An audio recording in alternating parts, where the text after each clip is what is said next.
May 27, 1942. Pearl Harbor, Hawaii.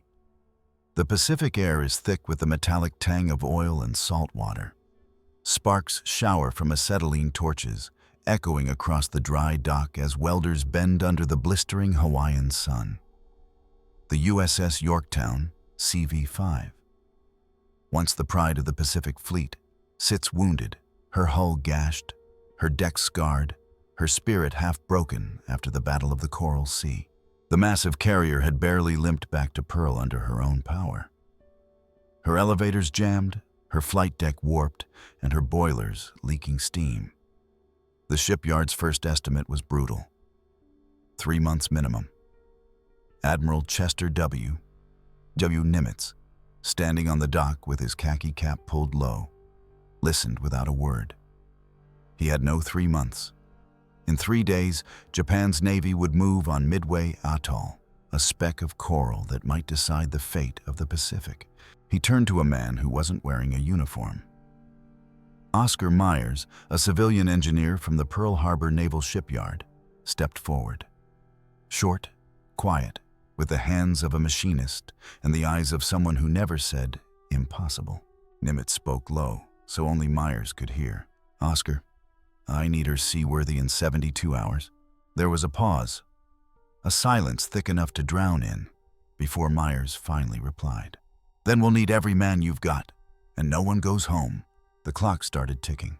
By noon that day, the dry dock became a battlefield of another kind. Over 400 shipyard workers swarmed Yorktown's decks. Electricians rewired melted panels. Pipe fitters crawled through boiler rooms filled with the stench of diesel and salt. Riveters hammered through the night, their tools spitting sparks like tracer fire. Inside the hangar bay, Myers walked with a clipboard in one hand and a cigarette in the other, his shirt soaked with sweat. He didn't shout. He didn't need to.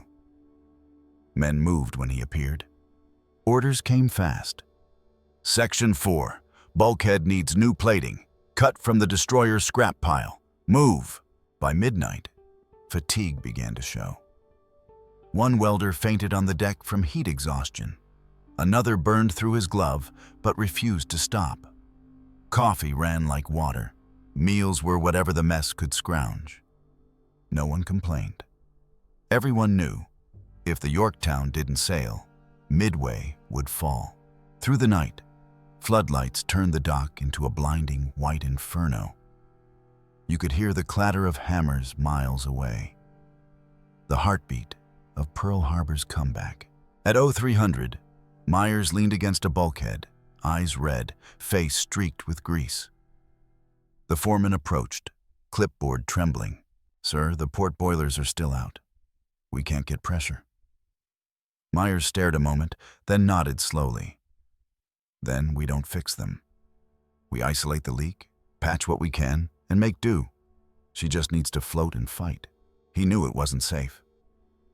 But neither was the war. By dawn on May 28th, Nimitz returned. He climbed the ladder to the bridge, watching welders scatter as another steel plate slammed into place. "How long until she's ready, Oscar?" Myers didn't look up. "Sir, she'll sail before the sun rises again." The Admiral smiled, barely. "Then let's make history." Outside the dock gates, sailors arriving for duty paused to stare. The Yorktown, scorched, bent, patched with mismatched steel, looked less like a ship and more like a ghost being forced back to life. But under Myers' relentless drive, that ghost was about to haunt Japan's dreams. By the 48-hour mark, the carrier's crew began reboarding. Mechanics tested the catapults. Flight crews repainted scorched deck numbers. A banner hung from the flight deck read, "72 hours to Midway." The message was clear. The impossible was no longer a luxury. May 29th, 1942. Pearl Harbor. The second sunrise over the Yorktown's hull burned like a flare through the haze of smoke and welding sparks. The ship was a symphony of chaos, metal screaming under heat, cranes swinging steel plates into place, hammers striking in rhythm with the heartbeat of a navy in desperation. The clock read 0500. 24 hours left. Oscar Myers hadn't slept in 2 days. He stood on the catwalk above the flight deck, clipboard in hand, his shirt stiff with salt and oil. Below, teams of engineers crawled over the carrier like ants on a dying giant. He called down to his assistant, Chief Machinist Bill Bull Henderson. "How's the starboard boiler holding?" "Barely breathing, sir. We've got 160 pounds of pressure. She might limp along." "Then limp's good enough. Keep her breathing." Every decision was a gamble. The yard didn't have spare armor plating in the right size, so Myers ordered steel cut from a wrecked destroyer nearby. USS Haman, still half submerged in the slip. It wasn't regulation, but it would hold. The men called it Frankensteel. By midday, the temperature on the flight deck topped 100 degrees. Welders worked shirtless, their backs streaked with burns. One of them, a 19-year-old named Frank Red Maloney, paused only to wipe the sweat from his eyes before returning to a molten seam near the aft elevator. Myers walked past and clapped him on the shoulder. "Keep her together, Red. She's got to fly again." The boy nodded, eyes hollow, grin faint. "She will, sir." Inside the hangar deck, the smell of paint, oil, and human exhaustion hung heavy. Electricians rewired entire circuits by hand, guided by flashlights and memory. The sound of generators echoed through the metal caverns of the carrier, a constant mechanical growl that seemed to shake the harbor itself. At 1400 hours, disaster nearly struck. A crane cable snapped, sending a half-ton of steel crashing inches from a fuel line. The men froze, hearts pounding. Myers sprinted to the scene, eyes wide, voice cutting through the din. "No one dies here. Not today. Get that cable replaced, double secure it, and keep moving." No one questioned him. As the second night fell, floodlights ignited again. The shipyard became a city of fireflies, thousands of white arcs dancing against the black Pacific sky. Coffee, adrenaline, and sheer willpower kept the men upright.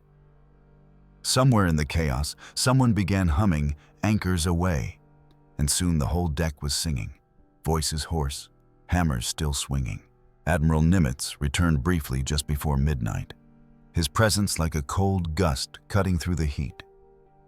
He found Myers leaning against the bulkhead, helmet tucked under his arm. The Admiral's face was lined with concern. "You're going to burn them out, Oscar." "Then they'll burn out proud, sir.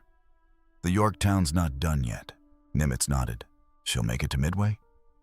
"If she doesn't, it won't be for lack of trying." The two men stood in silence, listening to the hammering echo down the length of the ship, a desperate heartbeat in the night. At dawn, May 30th, the sea breeze rolled through the harbor, carrying the smell of diesel and salt. The Yorktown's engines coughed, then roared to life for the first time in weeks. Steam poured from her funnels. A cheer erupted across the dockyard. Men dropping their tools, arms raised, faces streaked with grime and pride. Oscar Myers didn't cheer. He simply looked up at the ship he'd resurrected and whispered, "Don't you dare let them down." 3 days of blood, sweat, and sleepless courage had turned the impossible into steel and motion. By sunset, with her patched decks glinting gold in the dying light, the USS Yorktown began to move, slowly, majestically, down the channel toward open sea. Her hull bore the scars of Coral Sea, the stains of war and repair, but her heart beat strong again. On the pier, sailors saluted as she passed. The welders, machinists, and electricians, men who'd given everything in 72 hours, stood shoulder to shoulder, silent. They watched her vanish beyond the horizon. None of them knew it yet, but Yorktown was sailing straight into destiny, into the Battle of Midway, where she would help change the course of the entire war. June 4th, 1942, North Pacific, 200 miles northeast of Midway Atoll. The sea is calm, deceptively calm, as dawn breaks over the horizon. The USS Yorktown, patched, bruised, and barely seaworthy, cuts through the waves under a sky the color of steel. Her engines thrum unevenly, her boilers groaning with every surge. Yet against every prediction, she's here. Standing shoulder to shoulder with USS Enterprise and USS Hornet, the last carriers between Japan and Hawaii. Below decks, Chief Engineer Lieutenant Commander John F. Delaney wipes sweat from his brow. The patchwork systems hum around him, steam valves hissing like angry serpents. He mutters under his breath, "Oscar, you magnificent bastard. You gave her a heartbeat again." Above, on the flight deck, pilots run final checks on their aircraft. Douglas SBD Dauntless dive bombers, Grumman F-4F Wildcats, and Devastator torpedo planes lined wing to wing. The air reeks of fuel and tension. At 0600, the alarm blares. Enemy carrier sighted, 240 miles northwest. The crew snaps to life. Planes roar down the deck, one after another, their engines screaming into the sky. The Yorktown shudders with each launch, her patched deck vibrating but holding steady. The men cheer every takeoff. Every successful flight is proof that Meyer's 72-hour miracle wasn't in vain. By 1,000 hours, the sky over Midway is thick with smoke and contrails. Reports filter in. American dive bombers have found and destroyed 3 of Japan's 4 carriers: Akagi, Kaga, and Soryu. The tide of war is turning. But victory never comes free. At 1100, the Japanese strike back. A swarm of Aichi D-3A Val dive bombers descends from 14,000 feet, sunlight glinting off their wings. The Yorktown's anti-aircraft guns erupt in thunder. 5-inch cannons, Oerlikon 20mm guns, and the sharp chatter of 50-caliber Brownings. The ship shakes under the recoil. Smoke and tracers fill the sky. You can almost hear the panic in the gun crew's shouts. The deafening orchestra of survival. "Plane diving port side, 10 o'clock high. Get him, get him!" 3 bombs strike home. One punches through the flight deck near the island superstructure, exploding deep within the carrier's guts. The deck erupts in flame. Men are thrown against bulkheads. The air turns to smoke and fire. In the engineering room, alarms scream. Steam pressure drops, power flickers. But somehow the engines don't stop. Myers patches, welded in sleepless nights by men who refuse to quit, hold together. The pumps keep running. The generators keep spinning. Within 20 minutes, Yorktown's damage control teams work miracles of their own. Fires are contained, electrical systems rerouted. From the bridge, Captain Elliot Buckmaster surveys the smoke and shouts, "Get those fires out, she's not done yet." By 1300 hours, she's moving again, battle flags still flying. Her deck crew clears the wreckage and somehow, unbelievably, begins recovering aircraft. Smoke rises from her stern, but she's alive, fighting back, clawing for every second of life. But fate isn't finished. At 1430, a second wave appears. Nakajima B-5N. Kate torpedo bombers skimming the waves. The Yorktown's guns blaze, the sea erupting around her in geysers. 2 torpedoes strike home on the port side. The ship lurches violently. Lights flicker, engines fail. Below decks, seawater floods in through ruptured seams. Bulkheads groan. Men scramble through knee-deep water, sealing hatches, bracing doors. Delaney shouts into the sound-powered phone. "Damage control to bridge. Flooding in compartments 7 through 10. She's listing, Captain." Buckmaster grips the rail, jaw tight. Abandoned ship. For hours, lifeboats scatter across the Pacific. Sailors cling to debris, staring back at their ship as she slowly settles, smoke curling into the afternoon sky. Yet, even as she dies, Yorktown refuses to sink quickly. She drifts for 2 days, refusing to vanish, stubborn as the men who saved her. And on that vast, blood-streaked ocean, one truth becomes clear. Without the Yorktown's presence, Midway might have fallen. Without Oscar Myers and his 72-hour miracle, there would have been no backup for Enterprise and Hornet. No counterstrike, no victory. The Yorktown sacrifice was the hinge upon which the Pacific War turned. June 7, 1942. Pearl Harbor Naval Shipyard. The sun is sinking over the yard when the telegram arrives. Its message is short, barely a paragraph, but it hits like a broadside. The USS Yorktown is gone. After 2 days of desperate salvage attempts, she finally slipped beneath the Pacific waves. The men in the yard stop what they're doing. Hammers go still. Engines quiet. For a long, fragile moment, Pearl Harbor itself seems to hold its breath. Oscar Myers stands at the edge of dry dock number 1, hands in his pockets, eyes on the horizon. The same dock where Yorktown had once loomed, crippled and broken, now stands empty. Only the smell of steel and salt remains. Around him, the workers who had given everything in 72 sleepless hours gather in silence. A foreman approaches, his face streaked with grime and sweat. "She didn't make it, sir." "But they say she took a piece of the Japanese fleet with her." Myers nods slowly. His voice is quiet, worn thin. "Then she did what she was born to do." He lights a cigarette, the match flare reflected in his weary eyes.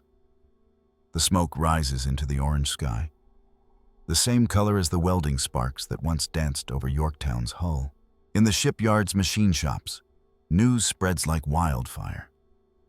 Men who had welded, riveted, and wired her together now lean against bulkheads, whispering memories. How she'd roared to life on that last day, how her engines had held against all reason. There's grief, yes, but pride too. They all know. Their work helped win the Battle of Midway, and word soon confirms it. Reports from Admiral Nimitz himself reach the shipyard. The Japanese fleet, once unstoppable, is in retreat. 4 of their carriers destroyed. The balance of the Pacific has shifted. Later that evening, Nimitz visits the yard again. He finds Myers still at the dock, staring into the fading light. The Admiral's khaki uniform is creased from long hours at sea, but his eyes are alight with something rare. Gratitude. "Oscar," Nimitz begins, "I came to thank you. What you and your men did here, it changed everything." Myers doesn't turn. He watches the sun slip behind the horizon before replying. "We just did our job, Admiral." "No," Nimitz says firmly, "you gave us a fighting chance." There's silence between them for a while. The sound of waves slapping against the pier fills the air. Then, almost to himself, Nimitz adds, 72 hours, I'll never forget it. Neither would history. Weeks later, when the official Navy report on the Battle of Midway was filed, a single paragraph in the appendix mentioned the Yorktown's expedited emergency repair, conducted under civilian oversight. No fanfare, no medals, no headlines. Just a footnote in the machinery of war. But among the men of Pearl Harbor, the legend spread. They called him the man who gave Yorktown her second life. In the years that followed, when new carriers, Essex, Bunker Hill, Intrepid, rolled off the slips, shipyard crews would whisper, "Let's make Oscar proud." And Oscar Myers? He never sought recognition. He returned to his workbench, fixing ships, training younger engineers, always in the background. When asked about those 3 days, he'd shrug. "We were just doing what needed doing." But history has a way of remembering quiet heroes. Because in those 72 hours, amid smoke, fire, and sleepless men, one civilian engineer proved that steel alone doesn't make a warship strong. Courage does. Ingenuity does. The will to fight on does. Without Oscar Myers and his crew, the Yorktown would never have seen Midway. Without Midway, the Pacific might have fallen. And without that victory, the story of World War II and the world that followed might have been written in another language. As the years passed, the Pacific grew quiet again. The docks changed. New ships came and went. But if you stand there today, in the warm wind at Pearl Harbor, you can almost hear it. The faint clang of hammers, the hum of generators, and the ghostly heartbeat of a ship that refused to die. The USS Yorktown was more than steel and rivets. She was proof that sometimes the impossible can sail again. If you were inspired by this story of courage, ingenuity, and sacrifice, don't forget to subscribe for more untold moments of World War II. Stories of ordinary people who changed the course of history.